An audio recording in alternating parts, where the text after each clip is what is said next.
Welcome to the What I Wish I Knew After Pregnancy Loss podcast. I am your host, Sharna Southan. I am an angel mum, rainbow mum, a pregnancy loss practitioner, and trauma-informed coach.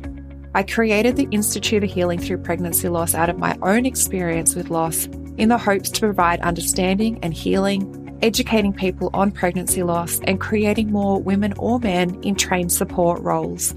In this podcast, I hope to shed light on what I wish I knew in relation to pregnancy loss, opening up the conversation, breaking the stigma, and bringing real-life stories plus guest experts.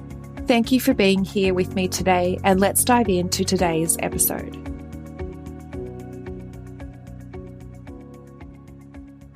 Hello, beautiful souls. Sharna with you. Today, I'm going to start with my story. I didn't know about pregnancy loss, but it was my worst nightmare come true. So let's just rewind a little bit about how I got to where I am today, talking with you right now. I always wanted to have a family. I'm one of four myself. I didn't want a big family though, but I wanted one or two children. And, that was always part of my vision. I thought falling pregnant was easy. So through my 20s, I wasn't at all concerned. I was, going to get married, have sex, fall pregnant, and have a family. Shortly after trying to conceive for the first couple of years, that picture of how it was all meant to happen was showing cracks. On paper, I was the perfect person to have a child. I was fit, healthy, I didn't drink or smoke, I had a stable job, a husband, and a home. But reality was kicking in. I wasn't falling pregnant. The statement I was getting from everyone, just relax, it'll happen, wasn't cutting it. We went on a holiday to the Maldives. Surely that was relaxing and surely that's where I would get pregnant. Nope. We saw a fertility specialist. A couple of cycles after I was given medication from the fertility specialist, I fell pregnant. I was so excited in that moment. Everything changed. My identity, I was going to be a mum, my future, and what I was going to be able to do with my baby.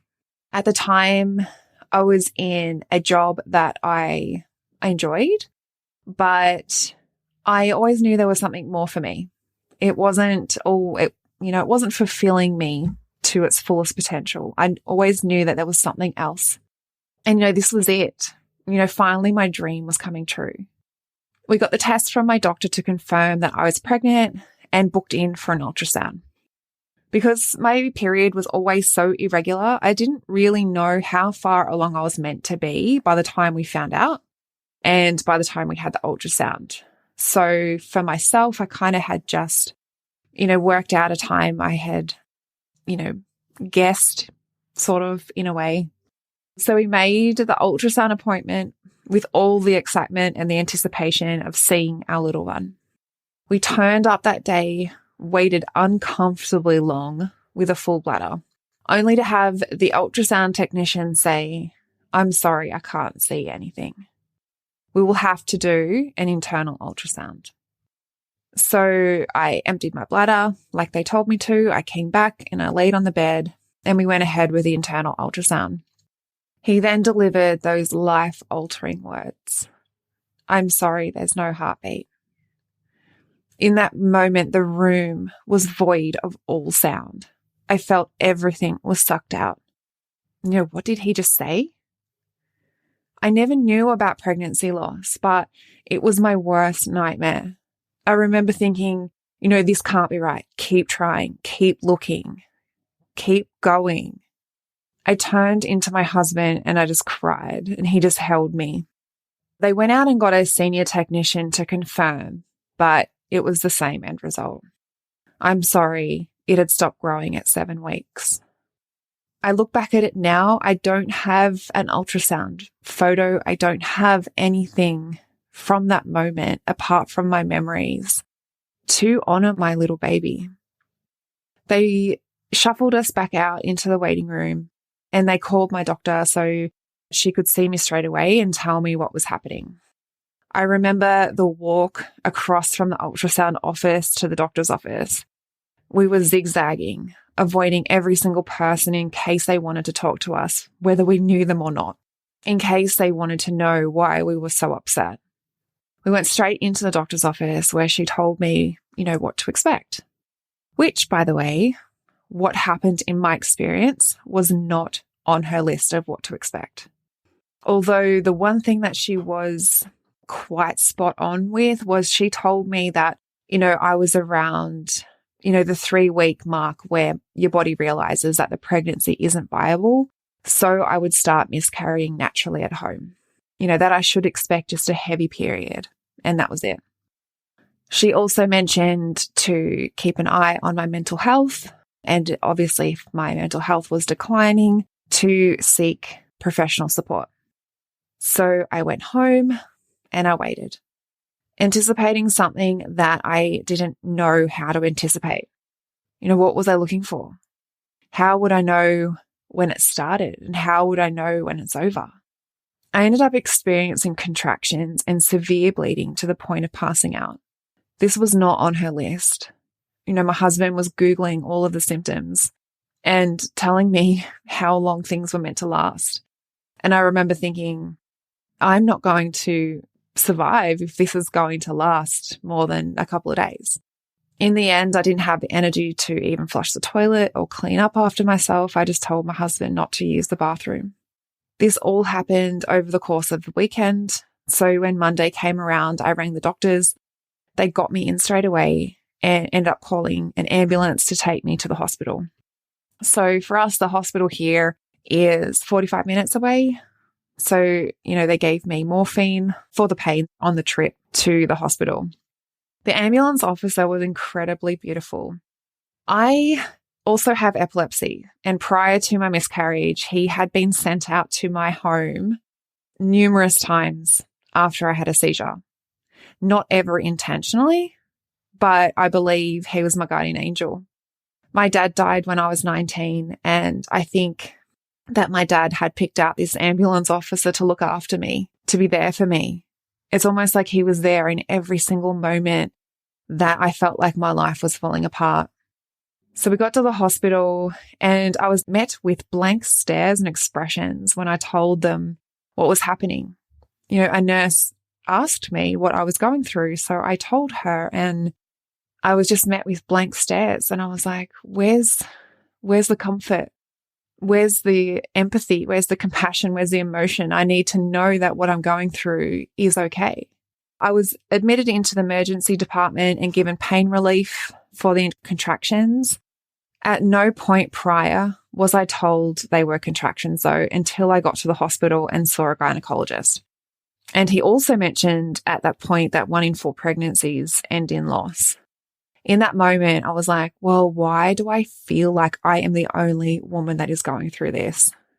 If this is actually 1 in 4 pregnancies end in loss, why does it feel like no one knows what to do or what to say? The nurse, though, that looked after me in ED was absolutely beautiful. She was making a horrible situation more bearable and also amusing my husband too, because he was there. He witnessed everything from the very start, from the couple of days prior and on that day as well. I was told I had to have a D&C because my body wasn't sort of going to stop the miscarriage process by itself. So I was prepped for that to happen, and my husband was with me the whole time. The nurse heading into the D&C, though, a different one to the one I had in the emergency department, said to me, "You will be fertile after this procedure within the next few months." I was so medicated. I don't remember saying anything back to her, but afterwards I was thinking, why would you say that? What makes you think that that was helpful for me in that moment? I hadn't even had the procedure done. Do you even know what I'm going in for? I woke up by myself in recovery. No one to greet me. I was sent home with nothing but a feeling of complete emptiness. For me, this all happened in 2017. And still to this day, it's something I will never forget. This is always going to be a part of me. My baby is always going to be a part of me. The grief and the love that I experienced is always going to be a part of me. This was honestly one of the most traumatic moments of my life, and I felt like I was alone. I was lucky, though, that I had a really supportive family unit around me for my healing and recovery. And if you're listening, please don't be the one to say, just relax, it'll happen. Or you still have time, you're young. Or at least your loss was early. Learn to be there. Sit with them. Acknowledge their experience, even if you don't know what to say. Just say, I'm here. I want to thank you for being here with me today. If you like this episode, I would love for you to leave a review on Apple Podcasts. Much love to you. Thank you.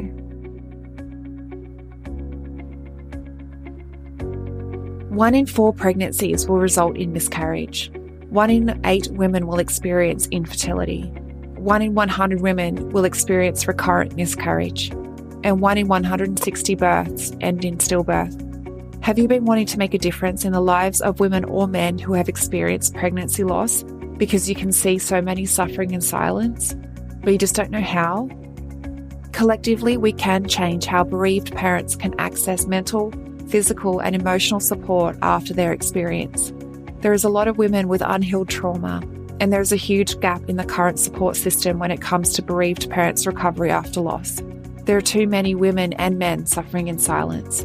The Pregnancy Loss Practitioner certification is a worldwide, one-of-a-kind program that gives you proven methods designed for healthcare professionals, medical staff, midwives, nurses, doulas, birth workers, coaches, and angel parents alike. The Pregnancy Loss Practitioner certification is bridging that gap.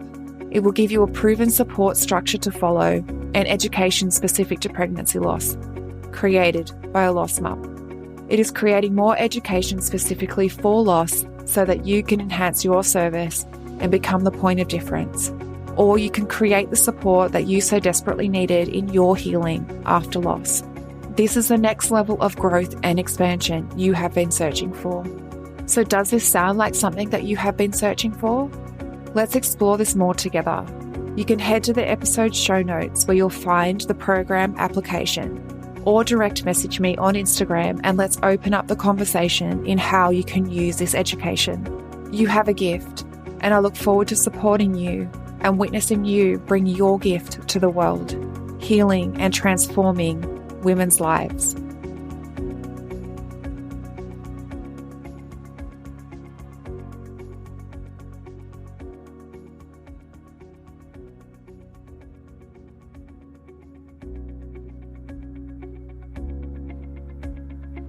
Thank you for listening in with me today. I hope you found this episode helpful. If you did, I would absolutely love to hear from you. Take a screenshot of this episode, share it to social media, and tag me at Institute of Healing_PL. I love seeing what is resonating with you right now. If you want to chat further, I invite you to connect with me through Instagram. Head over and follow my Instagram account, send me a DM, and let's open the communication.